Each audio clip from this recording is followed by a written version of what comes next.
Hi everyone, my name is Bianca and welcome to the PNTV Podcast. I have with me Ashka. Hi Bianca. And Christian. Hello. Hello. It's my absolute pleasure to introduce to you one half of Nova 919's breakfast team, Jodie Oddy. Good morning.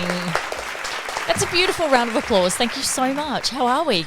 Good. Did you watch the Boomers last night? I did watch the Boomers. I'm absolutely devastated that we were 24 points up. Oh my we God, saw yes. it slip. But the Opals are on tonight, so the girls will get it done, no doubt. Paddy Mills had an awesome game. Paddy Mills was good. Josh Giddey was good. But, yeah, very, very devastating to be bundled out of the games. We can't call them the Olympics because only Channel 9 can call them that because they're the only ones with the rights. You know what I mean? Yeah. And what about Arissa True winning gold? That was incredible, wasn't it? 14 years old. I know. So this is setting the bar really high for you guys. What are you going to do by the time you're 14? I don't know. Are you going to win Olympic gold? Probably not. Oh, dear. That's a lot, isn't it? Can you imagine competing at the Olympics at age 14? Yeah. It's incredible, isn't it? The whole school's had a sleepover to watch her play. It was really? Yeah. Really? Yeah. What do you mean? Had a sleepover at the school? Yeah. At the school, Wow. watching her. That's very cool. Thank you so much for joining us today. How's your morning been? My morning's been good. I've finished my work day. So I finished my work day at about 10 o'clock this morning. So guess what time the alarm went off? 4. Correct. 4 o'clock each and every day. 4 o'clock the alarm went off this morning. So I'm going to go home and have a little nap after this. Let's start at the beginning. Tell us about where you grew up. I actually grew up in Hobart, Tasmania. Oh, what? Yeah. So I grew up in Hobart. We lived there until I was about 14 or 15, and then Mum moved to the Gold Coast, so significant improvement in the weather. But yeah, I grew up in Tassie, little Tassie girl. Oh. Mm-hmm. What primary school and high school did you attend, and what were your favourite subjects? I moved around quite a little bit, but I went to Rosetta Primary School. I went to Glenorchy Primary School, then Rosetta Primary School. And then, we moved to the Gold Coast, so I went to a place called... Where did I go to? Oh, my goodness. Completely blanked on where I went. I went to high school up there, to year 11 and 12, and, and then went to uni up there as well, and then moved to Adelaide when I was about 20, 21. Oh, okay. What was your first ever job? Please tell us about it. My first ever job. Yeah. I worked in a bakery. Oh, that's cool. Yes. Yeah. So when I was about 15, I worked in a bakery, again on the Gold Coast. So I think one of the cool perks with that was I got to take home all the leftovers. So whenever I finished my 6 to 9 shift on a Saturday morning and got paid a sum total of $25, I got to take home a Kitchener bun or something like that. So that was pretty cool. What inspired you to take this career path? Well, to be honest, I've always been interested in sport. So I think when I think about it, I always wanted to be a sports reporter when I was really, really, really young. So I think, I don't even know that it was a conscious decision. I think subconsciously I sort of led myself down that path. Yeah. But I studied media, I studied PR at university. So, yeah, it just kind of all fell into place, if that makes sense. Yeah. What time do you have to get ready for work? Oh, I just told you that.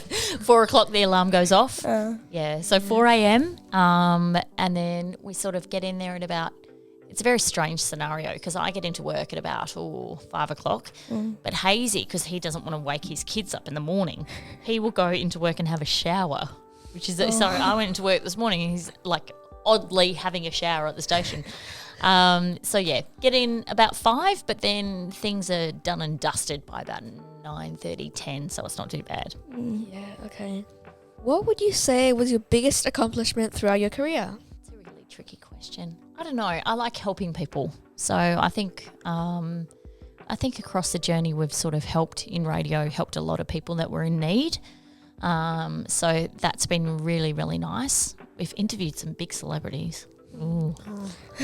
Okay, I'm trying to think of someone that you would know. Tom Cruise. Yeah. Interviewed him. Mm-hmm. Taylor Swift. Yeah. Interviewed her. Not interviewed her. Not interview. Huh? No, we haven't. No, I have though. Who else? Robbie Williams? No, Robbie Williams? You're looking blank at me. I don't think we do. Williams, I've definitely. One Direction, interviewed them. I think I've heard of them though. You think you've heard of the boy Yeah. band One Direction? Oh, yeah. I would hope so. Yeah. How do you come up with engaging content on a daily basis? No, I probably don't. It's an ongoing thing. So I think when you work in radio, especially, you get attuned to looking around each and every day and trying to work out what you can talk about. So you're constantly, like, your brain never really shuts down. So you're constantly trying to see things that could be used on air. But my family give me a lot of content, that's for sure. They do a lot of silly things that I can talk about on the air. So that's good fun. Yeah. What is it like to be a mother of 4 kids, and can you tell me about them? Oh, yes, I definitely can. So my eldest is 23. Her name's Taylor. So she's living in Sydney and she's studying media, which I didn't really endorse, but here we are. I've got a 13-year-old who is at high school, just started high school this year. So her name's really? Peyton. Yeah. Oh. She's heavy into netball. Loves her netball. Do you guys play netball? No, not really. No. Okay. So she's right into netball. My 11-year-old Summer is into dance. So she does a lot of dance. She dances for a dance school called LJR. Yeah. So she's heavily into that. And then I have a 5-year-old who just started primary school this year. So that blows my mind because she's so little. But yeah, she just started at primary school. So that's been a lot. But yeah, that's my girls and they're amazing. They're incredible. Yeah. Can't make boys though. Tried. Can't make boys. What was the best advice you have ever received, and how has it guided you throughout your journey? Oh, the best advice I've ever received is to not worry about what other people think of you. Because I think when you work in the public space and everyone's looking at you and sort of judging you, it can be all consuming when people sort of, think they know you but don't really, and can sometimes say nasty things online or say nasty things in person. So yeah, I think that's the best advice I've ever had, is to not worry about what other people think. Yeah. What inspired you to become a journalist? Oh, I don't even know. Again, I just kind of fell into this space. But I like telling stories. That's a nice thing. Like, I like telling people stories about where they came from, what they've done with their lives. So I think that's really at the crux of it is, I'm a storyteller. If you didn't get the chance to become a journalist, what career would you have chosen and why? I would have been a PE teacher, 100%. Why? Because I love dealing with kids. Like, you guys are awesome. So I definitely would have done that. I love sport. And I think if I made a career change tomorrow, it would be PE teacher. Why PE teacher though? Oh, I don't know. I think being outdoors all day, every day, playing sport, good fun. Do you reckon? Who's your PE teacher? Sam. Sam. We like Sam? Yeah. Good. You have to say that because the mics are on. What's your favourite sport? Netball. 100%. Did you guys watch the Thunderbirds on the weekend? No. I think so. The Adelaide Thunderbirds won the SSN. Oh, it was incredible. No, I love netball. My husband plays ice hockey, so that sort of became a bit of a passion. Not before I met him, but definitely after I met him. So definitely netball though. Who's your team? Crows or Port? Or I'm one of those really weird, strange people that likes to see both of them do well, because I'm South Australian, right? So I like to see both Adelaide teams do well. But at the moment, Port Adelaide, because they're doing slightly better than the Crows are doing. And Port Adelaide will play in September. The Crows will not. Yeah. Oh, really? They're not going to play finals. I hate to break it to you, but they're not.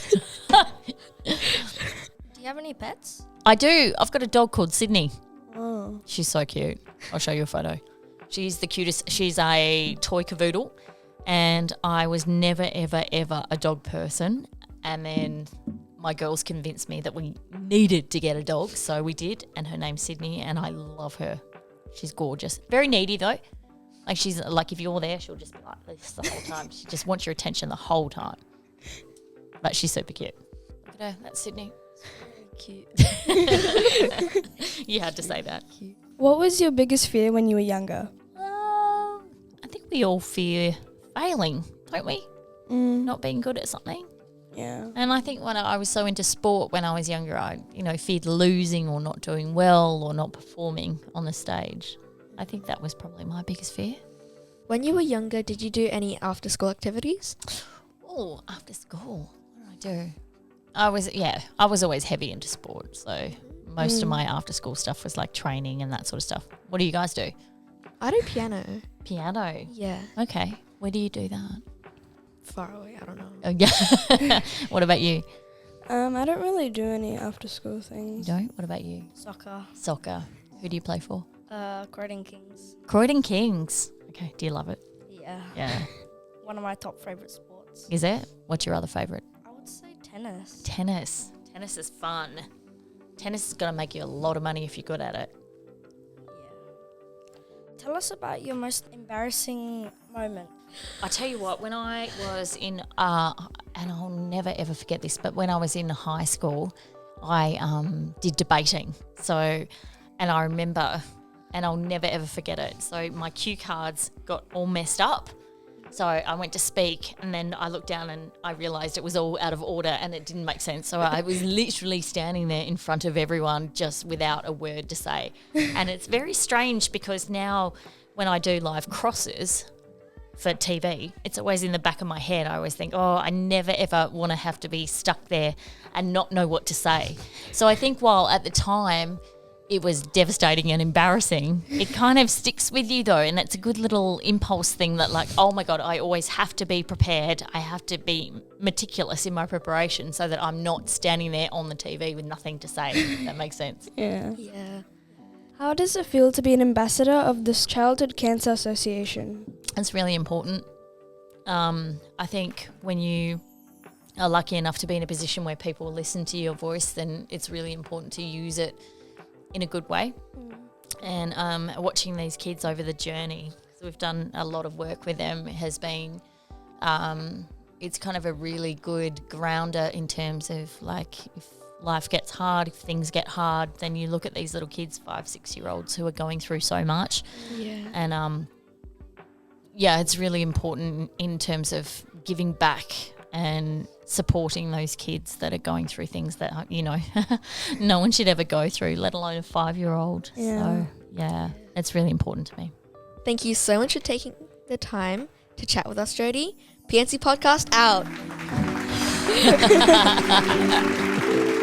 Thank you, guys.